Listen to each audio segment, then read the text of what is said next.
Akkas lake view park. এটা চুয়াডাঙ্গা জেলার সদর উপজেলাধীন 10 মাইল বাজার অথবা বদরগঞ্জ বাজারের পাশে অবস্থিত। চুয়াডাঙ্গা জেলা এবং আশপাশ যতগুলো জেলা আছে তার মধ্যে সবথেকে বড় এবং সবথেকে সুন্দর একটা রিসোর্ট। আপনারা চাইলে এখানে আসতে পারেন। জায়গাটা বেশ সুন্দর, আপনারা মোটামুটি দেখতে পাচ্ছেন। এখানকার সবথেকে বড় বৈশিষ্ট্য যেটা, সেটা হচ্ছে পাশেই একটা বড় বিল আছে। সেই বিলটার কারণে আর কি অনেক আগে থেকেই জায়গাটা ফেমাস। কিন্তু আমরা এখন দেখছি এখানে সুন্দর রিসোর্ট তৈরি হয়েছে। আপনি ফ্যামিলি বন্ধুবান্ধব নিয়ে এখানে আসতে পারেন, কারণ এখানে ফ্যামিলি এবং বন্ধুবান্ধব সবাইকে নিয়ে আসার মতোই একটা জায়গা। আপনারা আমার ক্যামেরাতে যতটুকু দেখতে পাচ্ছেন, ওই দূরে দেখা যাচ্ছে ছোট ছোট যে সকল রুমগুলা বা যে সকল জায়গাগুলো, এগুলো আসলে বিভিন্ন দর্শনার্থীরা যারা আসে এখানে, তারা বসার জন্য অথবা সেখানে একটু রেস্ট নেওয়ার জন্য। এটা অনেকটা প্যারিসের আলোকে এই ডিজাইনগুলো করা হয়েছে। এই জন্য ওই পাশে যে রাস্তা, ওই রাস্তাকে বলা হয় প্যারিস রোড।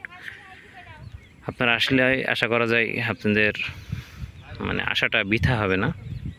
জায়গাটাই এখনও কার্যক্রম চলমান আছে। এখানে দেখতে পাচ্ছেন মাঝখানে যেই একটা খাল, কৃত্রিম একটা খাল তৈরি করা হয়েছে। এই খালটার ভিতর থেকে হয়তো স্পিড বোট চালানোর ব্যবস্থা করবে, যেটা আমাদের ঝিনাইদহ জেলার ড্রিম ভ্যালি পার্ক বা জোন্স পার্ক, ওখানে আমরা জোন্স পার্ক হবে এটা।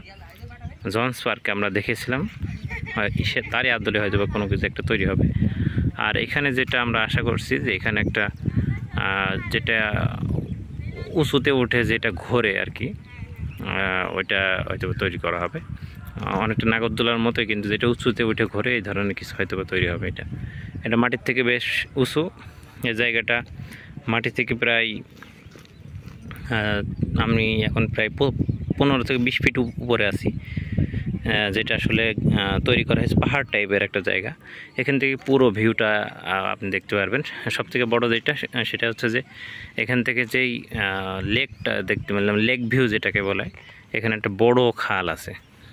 এটা খাল না, এটা বিল, একটা বড় বিল আছে। এই বিলটাকে আপনারা এখানে এসে দেখতে পারবেন। বিলের পাশে হওয়ার কারণে জায়গাটা খুবই শান্তশিষ্ট এবং ঠান্ডা একটা আবহাওয়া এখানে তৈরি হয়েছে।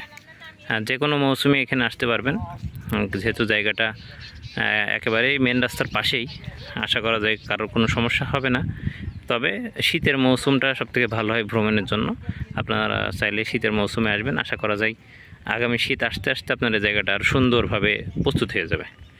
সবাইকে ধন্যবাদ। আজকে আমাদের ভিডিও এখানে শেষ করছি।